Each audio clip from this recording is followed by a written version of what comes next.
Peggy 18.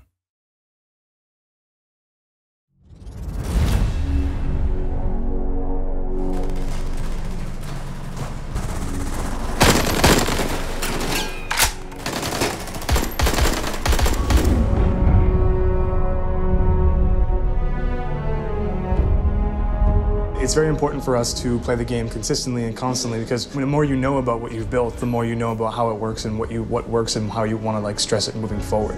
It helped us grow as a team. It also knew that we had something special in our hands as a competitive game with depth.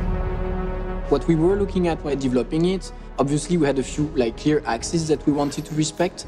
There's a certain idea of reactivity. The fact that we're running in 60 FPS, for instance, is very important for us. You want the two sides to have just as much chances to win, so you want things to be balanced. But when it comes to multiplayer, there's no magical recipe, so you have to test and keep on testing, keep on testing.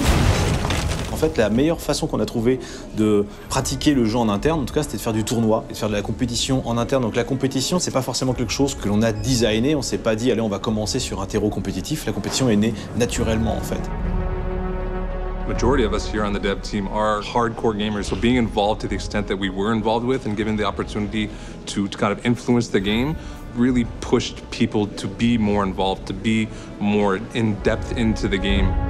And then we saw how many people were watching tournament matches being played. And, following from one player's perspective was always great, but we thought, there's so much more going on in a match than just what one person is experiencing. Quand on regarde un FPS, en fait, on voit 90%, 100%, quasi 100% de l'action en étant dans la vue caméra du joueur. Et nous, dans notre Spectator Mode, on a fait le contraire. Je regarde l'intégralité de l'équipe, je vois tous les mouvements se faire, je vois tout le travail préparatoire. Et après, quand j'ai besoin, je peux aller directement voir l'action individuelle.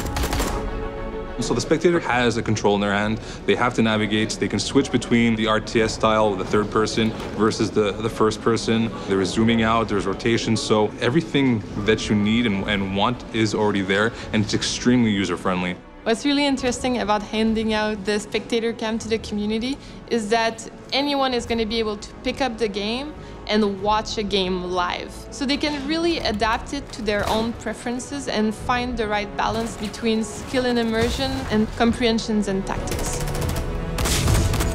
On a toujours voulu en tout cas faire en sorte que ce jeu-là puisse faire participer les joueurs parce que c'est ça qui fait la différence. Et quand on voit que l'on joue et qu'on se laisse happer, absorber, qu'on commence à avoir même des comportements de mauvais joueurs, etc., ça veut dire qu'on est vraiment en train de jouer. You're brought in and it brings an emotion and you're into it and it's enjoying to watch and you root for a team. There's so many things going on. There's a story being displayed. Games being able to do that now and Siege possibly being able to do that for a lot of people as well is something that, it's awesome, it's amazing.